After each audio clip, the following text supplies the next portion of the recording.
Meg and Chris Haberman are the mother and father of Isaac. At 2 years old, Isaac was struggling with communication, so the Habermans took Isaac to be evaluated. It turned out Isaac also needed physical therapy, and the Habermans were ready for the challenge. It was about 6 months into the physical therapy journey that the physical therapist kind of said, hey, he's only 2, but it's hard to tell with a 2-year-old if they're actually engaging in physical therapy or not, but we feel like he's regressing a little bit and not making the progress that we think he should be at his age. Another 6 months went by of testing to find out Isaac had a muscular disease.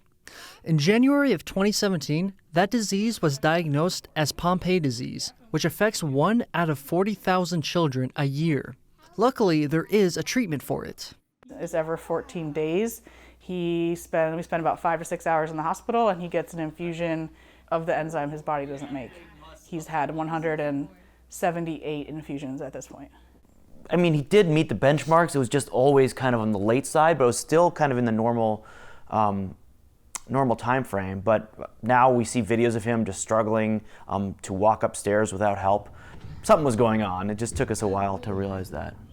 After infusions, Isaac runs and plays like he doesn't have a rare disease. But since it is rare, there isn't much recent data on the disease. The Habermans soon found out South Dakota did not screen for Pompe disease, although it was recommended nationwide in 2015. It was around his 100th infusion. We had a celebration, and we just said we need to do something. Like, children born in South Dakota deserve screening for that. Time is muscle. If you can diagnose this at birth, we can prevent so much muscle damage with the treatment we have available today. The Habermans started their campaign in 2020 by reaching out to many organizations, advocates in other states, and the legislators in South Dakota. I reached out to our legislators. I figured that's a good place to start, and I said, how does something get added to South Dakota's newborn screening? And they said, we don't know. Let's find out. Let's find out.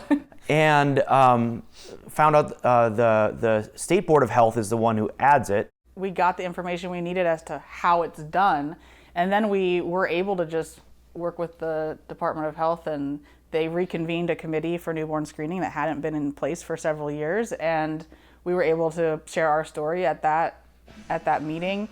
And on September 1st, 2022, Pompe disease was added to newborn screenings in South Dakota.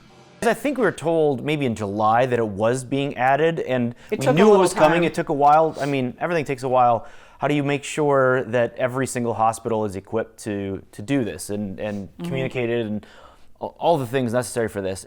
And so we knew it was coming, but yeah, it was a big celebration when September 1st came. For our family.